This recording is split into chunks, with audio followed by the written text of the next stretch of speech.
Judge Karen fought for her client's rights. She was elected to the bench because she believes in doing the right thing. I'm very passionate about helping people, period.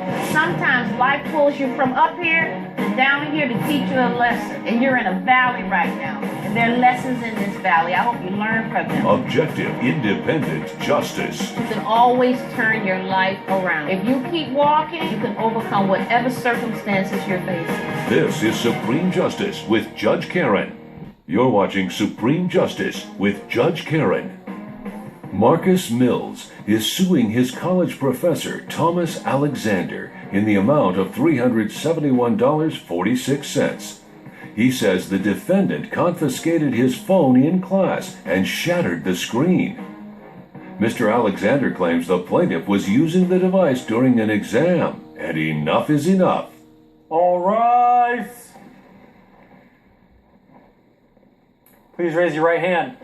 Do you solemnly swear or affirm that the testimony you're about to give shall be the truth, the whole truth, and nothing but the truth? I do, yes.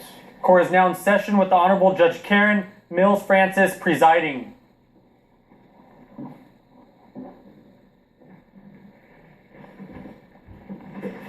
All parties have been sworn in, Your Honor. Thank you, Shane. You may be seated. All right, Mr. Mills, are you related to me? No, I am not. Okay. You're suing Mr. Alexander for $371.46 for cell phone, a broken cell phone. Yes. Okay, so what's your relationship?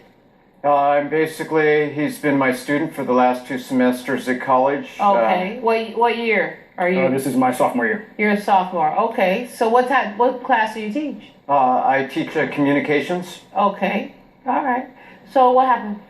Basically, I was taking my final exam. My mother decided to text me about my grandmother saying that she was sick in the hospital. Okay. He took my phone and basically threw it in the drawer. Threw it in the drawer. He threw it in his drawer. He came down and took my phone, just snatched it out of my hands. So this was a final exam? This was a final exam. And your phone happened to be on during final exam? It was on vibrate, and my mom texted me. I was not thinking. I immediately went for my phone and saw that it was my grandmother who was in the hospital. I was not thinking. I decided to continue texting. He came down, took my phone, and then threw it in the drawer. Okay, so what happened? Did it break? Yes, it broke. I believe that I didn't throw the phone in the drawer. I was preoccupied. Some of the students were looking at me nervously because they were distracted, and they were wondering if I was going to do something. Why were they distracted? They were distracted because he was texting out loud and everything and communicating. You mean you could hear him texting? Yeah. Right. Don't you ask people to turn off their phones during exam? Actually, I had them sign a contract in the beginning of class because I've had a problem with this new technology. Right. With the cell phones, they didn't have this technology when I started teaching. Of course. I started by having them sign a contract at the beginning of my class. And what does the contract say? It says that they will not use any electronic devices. Let me see it. Oh. You remember the contract, Mr. Mills? Yes, I do, ma'am.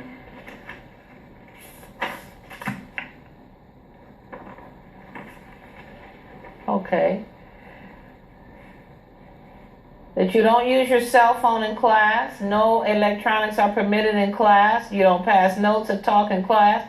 And this is a college class? Yes. Kids are acting like this in college? These sound like elementary school kids. Yeah. Passing notes in class? We're here to study and not to socialize, no eating or drinking. This is a time for studying and learning. You have to tell these kids this? Yes. By reading and signing this, you accept these rules, and there's Mr. Mills' signature. So, you broke the rules. Yes, I broke the rules for a family emergency. Right. Well, yeah, if your phone was off, you wouldn't have even known about the emergency. And so did you get up out of class and not finish the final exam? No, You finished the final exam. It couldn't have been that much of an emergency if you decided to go through with the exam. I had to finish it. I was more concerned at the time with him saying the disruption to class. When he took my phone. So when did you find out, is the phone broken? The phone is broken. I have it here. Let me see the phone.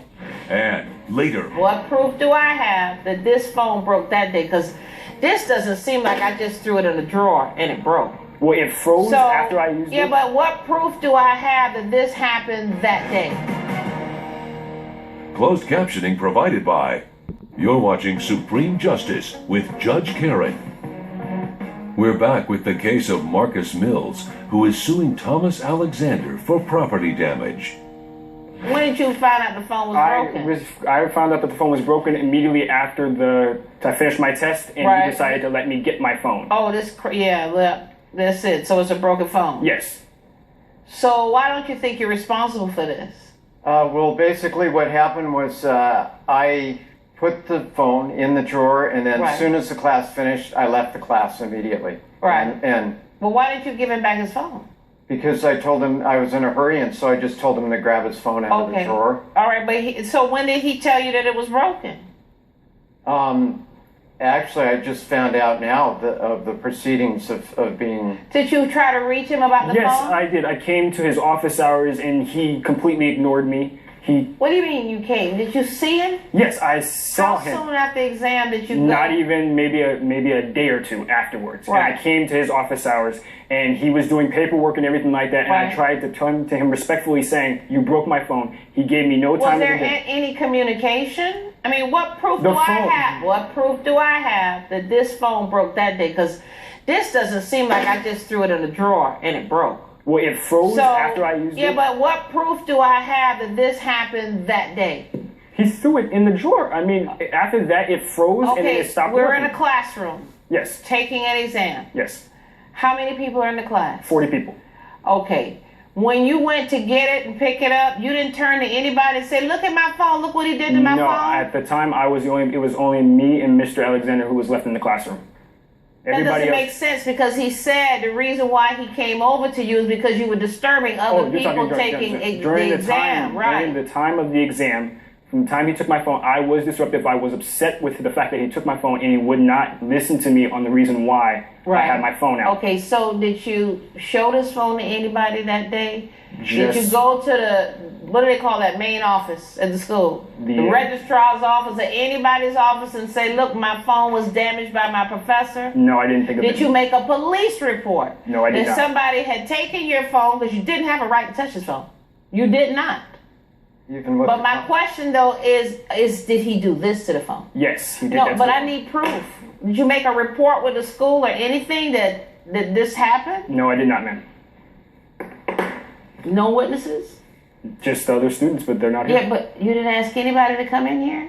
No. Not one student? No, I thought that this was a personal matter because he's picked on me before in class. How did he pick on you? From times What was where your grade in the class at the end? What was his grade? His grades, he wasn't doing that well. Right. How which is- did he do on that final exam? On the final exam, he only got like a C+, and he's a really bright kid. And I Right. hate to see him wasting his potential with these modern electronic Right. devices when he should be So studying. what are you and saying? stuff. All he does is stay on this phone? He's been, it distracts him from his studies and paying attention when he's in class with me. Judge Karen's verdict when Supreme Justice returns. Promotional consideration provided by. You're watching Supreme Justice with Judge Karen. Your Honor, I I don't know have about other it. family priorities that are going on because my grandmother is in the hospital that I Right. can't always focus in on class. Well, how much does it cost to fix this phone? The glass probably be maybe about $70. Okay, did you get an estimate on what it would cost to fix the phone? No, I did not. Suppose I believe he broke the phone. Now you have to prove the damages. You're asking for $371.46. How did we come up with that? Because I have the receipt, ma'am, for what I paid. Yeah, but you just made it seem like it could be fixed. Did you take this to the manufacturer and see whether or not they could fix No, the phone? I went straight to the AT&T store and they told me I had to upgrade my phone. Okay, show me that. Show me where you went, you took it, you got some estimate that it needed to be upgraded. They told me that it needed to be Who's upgraded. The AT&T people. That's not enough evidence for me. Just a receipt, Your Honor. Just the receipt from when he bought it? Yes. All right, you didn't have a right to touch the phone. I don't believe that the plaintiff has proven to me that you broke it, but considering that you didn't have the right to touch it in the first place, I'm going to split the difference on this one. So I'm splitting the difference because of the disparities, and I'm awarding the plaintiff $185.73 judgment for the plaintiff. Good luck to you. Judge Karen has ruled in favor of the plaintiff. The defendant is ordered to pay $185.73. Cell phones are new, but respect never goes out of style. justice is served. I got my money.